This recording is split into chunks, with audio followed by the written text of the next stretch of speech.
யாசா பத்மாசனஸ்தாம் விபிலகடிதடீம் பத்மவத்ரா யதாக்கீம் கம்பீரா வர்தனா விஸ்தரவர்ணமிதாம் சுப்ரவஸ்திரோக்தரியாம் லக்ஷ்மீம் திபீர்கஜேந்திரைர் மணிகணகஜிதை ஸ்தாபிதா கேமகும்பை நித்யம் சா பத்மகஸ்தா மம வசதி கிருகே சர்வமாங்கல்யயுக்தாம்.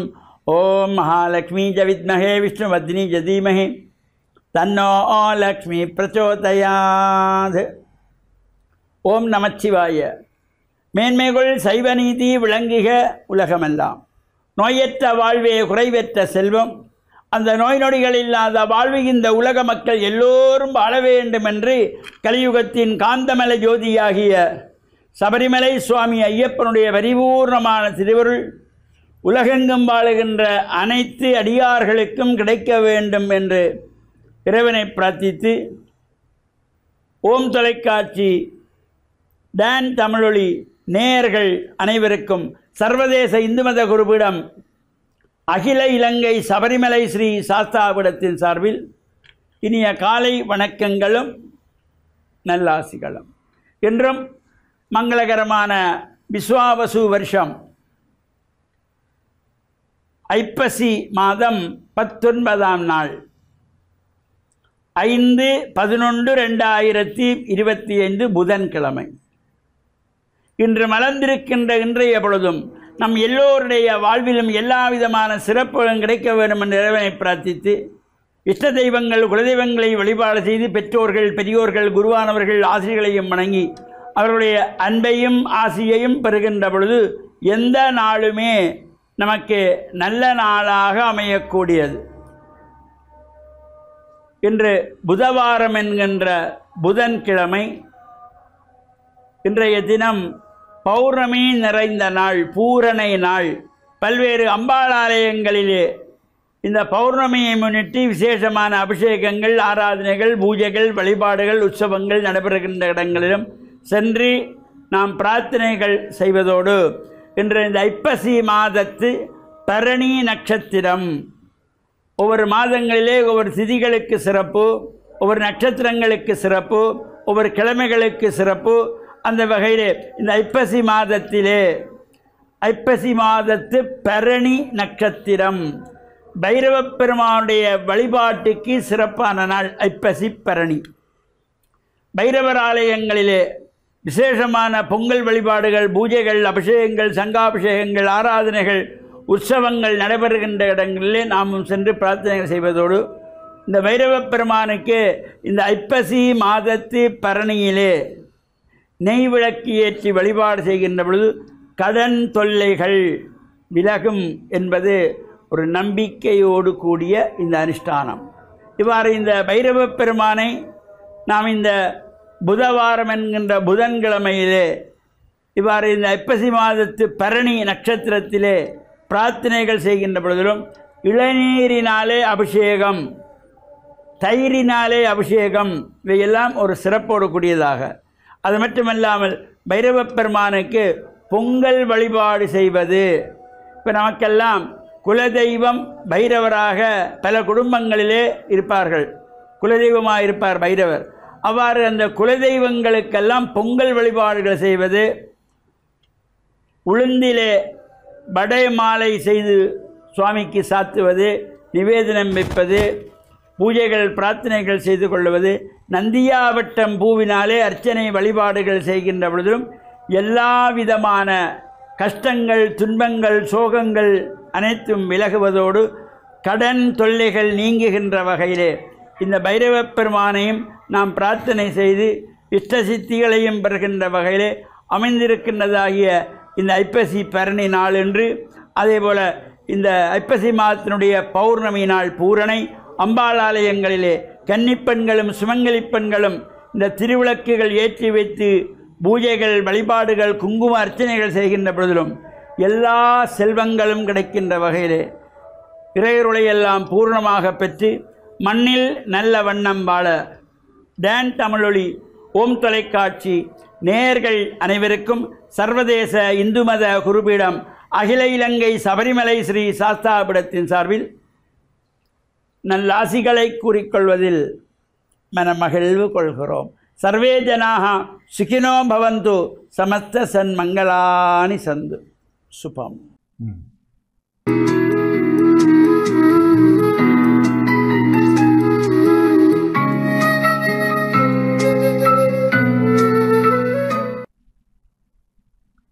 இறையேசுவில் என் அன்பு நெஞ்சங்களே, கிறிஸ்தவ நற்சிந்தனை வேளையிலே உங்களை சந்திப்பதில் பெருமகிழ்வு கொள்கின்றேன். நாம் மனிதர்களோடு மனிதர்களாக தொடர்புகளை ஏற்படுத்துவதற்கு அடையாளங்களை பயன்படுத்துகின்றோம். எங்களுடைய உடல், எங்களுடைய சிரிப்பு, எங்களுடைய அசைவுகள் ஒரு அடையாளமாக இருக்கின்றது. உள்ளத்திலே இருக்கின்ற உணர்வுகளை நாங்கள் வெளிக்கொண்டு வருவதற்கு, அவ்வாறு இறைவன் மனிதர்களோடு தொடர்பு கொள்வதற்கு அடையாளங்களை பயன்படுத்துவார். அந்த அடையாளங்கள் எங்களுக்கு இறைவன் தருகின்ற சந்தர்ப்பங்களாக அமையலாம்.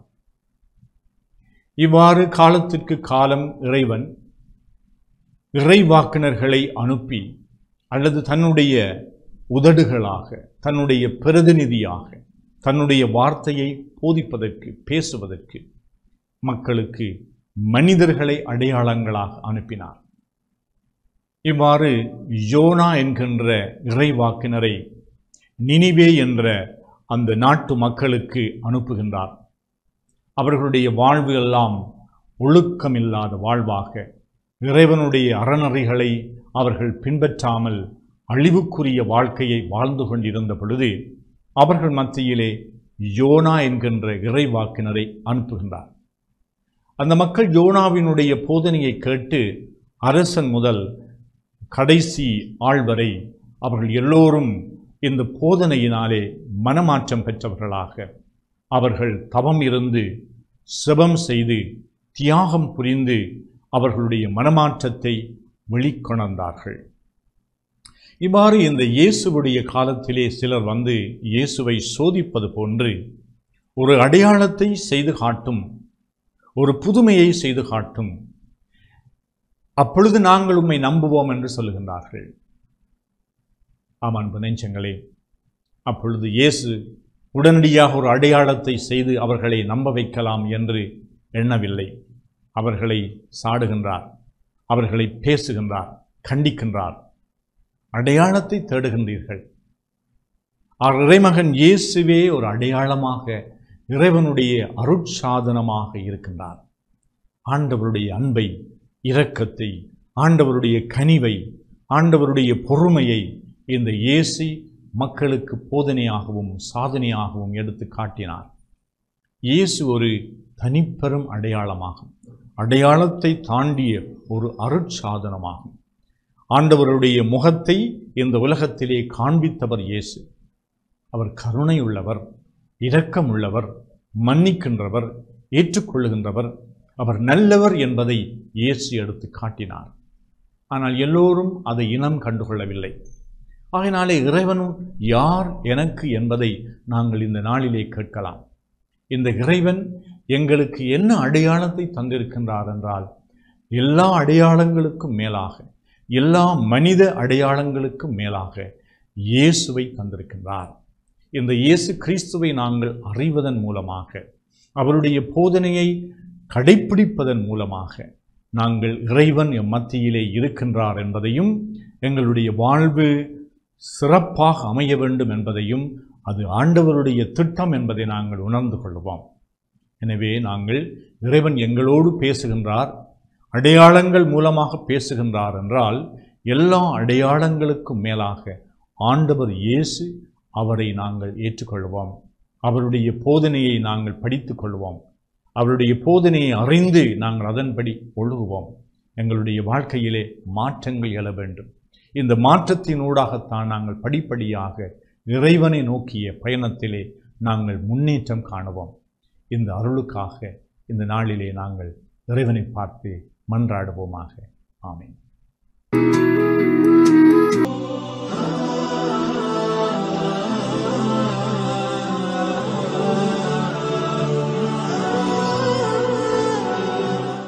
அஸ்ஸலாமு அலைக்கும் வரஹ்மத்துல்லாஹி வபரகாத்துஹு. அன்பின் இஸ்லாமிய உறவுகளே, ஈமானிய சகோதரர்களே, இந்த அல்குர்ஆனில் இருக்கக்கூடிய விஞ்ஞான உண்மைகளில் ஒன்றான மிக முக்கியமான ஒரு செய்தி, அமெரிக்காவில் இருக்கக்கூடிய ஒரு நாசா விஞ்ஞான ஆய்வுக்கூடம் விண்வெளிக்கு 2010ஆம் ஆண்டு ஒரு விண்கலத்தை அனுப்புகின்றார்கள். அந்த அந்த அணியிலே இந்தியாவைச் சேர்ந்த கல்பனா சவுலா என்று சொல்லக்கூடிய ஒரு பெண்மணியும் அந்த குழுவிலே இணைந்து அந்த விண்கலத்திலே செல்கின்றாள். இந்த நேரம் இந்த நாசா விஞ்ஞான ஆய்வுக்கூடம் அந்த விண்கலம் எப்பொழுதோ அந்த விண்ணை அடையும், அந்த விண்ணை அடைந்து எந்த நிமிடம் எந்த செகண்ட் அந்த விண்கலம் அந்த இடத்திலே இறங்கும், அதை போன்று அந்த இடத்திலிருந்து எப்பொழுதோ மீண்டும் புறப்படும், அதை போன்று இந்த நாட்டை அந்த அமெரிக்கா அந்த விண்கல ஆய்வுக்கூடத்தை எந்த நேரத்திலே அடையும் என்று எல்லா நேரங்களையும் அவர்கள் குறிப்பிட்டிருந்தார்கள். எந்த நிமிடம் எந்த செகண்டிலே அந்த விண்கலம் புறப்படும், அந்த இடத்தை எந்த நேரத்திலே அடையும், அதை போன்று அந்த இறங்கி வெளிப்படக்கூடிய எந்த நிமிடம் எந்த செகண்ட் அனைத்தையுமே குறிப்பிட்டிருந்தார்கள். அதே போன்று அந்த செயல் அனைத்தும் நடைபெறுகின்றது. இந்த நேரம் அந்த விண்வெளிக்கு சென்று அவர்கள் எல்லா ஆய்வையும் முடித்துவிட்டு அவர்கள் வெளியேறக்கூடிய நேரம் நெருங்கி கொண்டிருந்தது. அனைவரும் தயாராகி நாட்டை நோக்கி அந்த அமெரிக்கா நாட்டை நோக்கி இறங்கி கொண்டிருக்கக்கூடிய நேரம் எல்லா மக்களும் உலகமே வியப்பாக பார்த்து கொண்டிருந்தது. அந்த விண்கலம் மீண்டும் திரும்பி வருவதை எல்லா மீடியாக்களும் ஒளிபரப்பி கொண்டிருந்தது. ஆனால் அன்பான உறவுகளே, அல்லாஹ் ரப்புல் ஆலமீன் அல் குர்ஆனிலே ஒரு வசனம் சொல்கின்றான், ஒமா தத்ரி நஃப்சுன் பி ஐயி அர்லின் தமூத். ஒரு ஆத்மா இருக்கின்றதே, அவர் முஸ்லீமாக இருக்கலாம், காஃபிராக இருக்கலாம், இந்த உலகத்திலே இருக்கக்கூடிய எந்த மனிதனும் எந்த இடத்திலே மரணிப்பான் என்று யாருக்குமே சொல்ல முடியாது. இந்த வசனம் இருக்கின்றது. இந்த வசனத்திலே மிகப்பெரிய ஒரு தாத்பரியம் இருக்கின்றது. இந்த நேரம் அந்த விண்வெளிக்கு சென்ற அந்த குழு, அந்த கல்பனா சவுலா என்று சொல்லக்கூடிய இந்திய பெண்மணி உட்பட அனைவரும் அப்படியே வந்து கொண்டிருக்கின்றார்கள். அந்த விண்கலம் வரக்கூடிய அந்த வேகத்தை எல்லா மீடியாக்களும் பார்த்து கொண்டிருந்தது. தன்னுடைய இந்திய நாட்டிலிருந்து ஒரு பெண்மணி சென்றிருக்கின்றார்கள் என்று அந்த இந்திய நாடு முழுவதும் எல்லா மீடியாக்களும் ஒளிபரப்பி கொண்டிருந்தது. மக்கள் அனைவரும் ஆர்வத்தோடு பார்த்து கொண்டிருந்தார்கள். இந்த நேரம் அந்த விமானம் வேகமாக வரக்கூடிய நேரம் அப்படியே வெடித்து சிதறுகின்றது. சுப்ஹானல்லாஹ், யோசித்து பாருங்கள். அல்லாஹ் ரப்புல் ஆலமீன் என்ன சொல்லி இருக்கின்றான்? இந்த நாசா விஞ்ஞான ஆய்வுக்கூடம், இந்த விமானம், இந்த விண்கலம் இந்த நேரம் நாசா விஞ்ஞான ஆய்வுக்கூடத்தை நெருங்கும், இந்த நேரத்திலே இறங்கும் என்று அவர்கள் இந்த செகண்ட் இறங்கும் என்று அவர்கள் நேரத்தை குறிப்பிட்டிருந்தார்கள். ஆனால் விமானம் இடையிலே வரக்கூடிய நேரம் வெடித்து சிதறுகின்றது. மக்கள் எல்லோரும் பயப்பட்டார்கள், ஆச்சரியப்பட்டார்கள். ஆனால் இஸ்லாமிய மார்க்கத்தில் என்ன கூறப்பட்டிருக்கின்றது? ஒமா தத்ரி நஃப்சுன் பி ஐயி அர்லின் தமூத். ஒரு ஆத்மா எந்த இடத்திலே மரணிக்கும் என்று தெரியாது. அன்பான உறவுகளை நாங்கள் யோசிக்க வேண்டும்.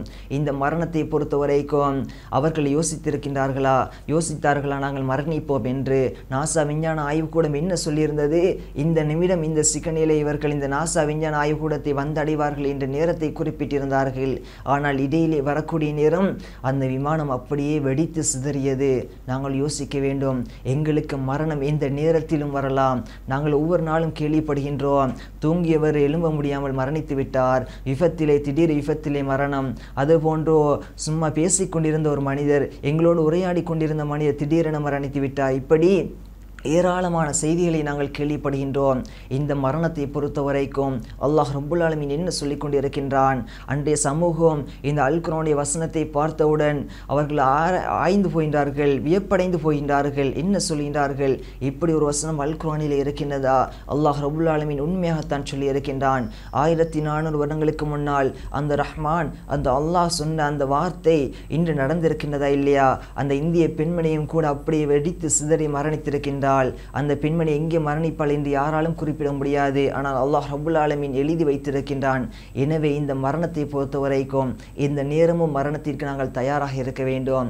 இந்த மரணம் எங்களுக்கு நாங்கள் பேசிக்கொண்டிருக்கக்கூடிய நேரம், பிரயாணம் செய்யக்கூடிய நேரம், தூங்கக்கூடிய நேரம், தொழக்கூடிய நேரம், அதே போன்று விழாக்களில் கலந்து கொள்ளக்கூடிய நேரம், எந்த நேரத்திலும் நடந்து சென்று கொண்டிருக்கக்கூடிய நேரம், இப்படி எந்த நேரத்தில் எங்களுக்கு மரணம் வரலாம். அந்த மரணத்தை எதிர்நோக்கியவர்களாக இருக்க வேண்டும். உடனே நாங்கள் மரணிக்கக்கூடிய நேரம், இந்த மரணம் எனக்கு வந்தது என்றால் அந்த மரணத்திற்கு நான் தயாராக இருக்க வேண்டும். அந்த மரணத்துக்கு பின்னால் இருக்கக்கூடிய அந்த வாழ்க்கைக்கு நான் தயாராக இருக்க வேண்டும். அவ்வாறு தயாராக இருந்து அந்த மறுமையிலே சுவர்க்கத்தை வெற்றி பெறுவதற்கு வல்ல ரஹ்மான் எங்கள் அனைவருக்கும் உதவி செய்வானாக. அஸ்ஸலாமு அலைக்கும்.